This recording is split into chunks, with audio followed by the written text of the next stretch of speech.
Hello বন্ধুরা, আমি আবারও ঘুরে আসলাম আমার এই ইউটিউব চ্যানেলে। সো দেখতেই পাচ্ছেন এই আমার বাড়ি। আজকে খুব ঝড় বৃষ্টি হয়েছিল রাতে, এই কারণে খুব কাদা কাদা হয়ে গেছে। এই যে আমাদের বাড়ি, এটা আমাদের বাড়ি। এই আমি বাইরে प्यार দাঁড়িয়ে যাচ্ছি, में क्यों দেখাচ্ছি বাইরের ভিউটা। होता है। বাইরে বাইরেও সেই কলকাতা, এদিক টিউবওয়েলটা আমাদের, এদিক টিউবওয়েল, টিউবওয়েলের চারিদিকে সব গাছ। কালকে গাছ ছিল, পছন্দের দুটো গাছ ছিল, গাছ দুটো কেটে দিয়েছি কালকে। এই যে দেখতে পাচ্ছেন গাছ কেটে, এখনো গাছ পড়ে আছে কাটা হয়নি। এই যে আমাদের বাড়িটা,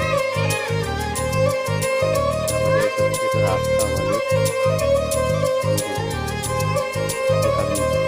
এই যে আমার বাইকটা, এই যে একটা আমার গ্রামের বাইক। এই যে গাছগুলো পড়ে আছে, কালকে কাটানো হয়েছে।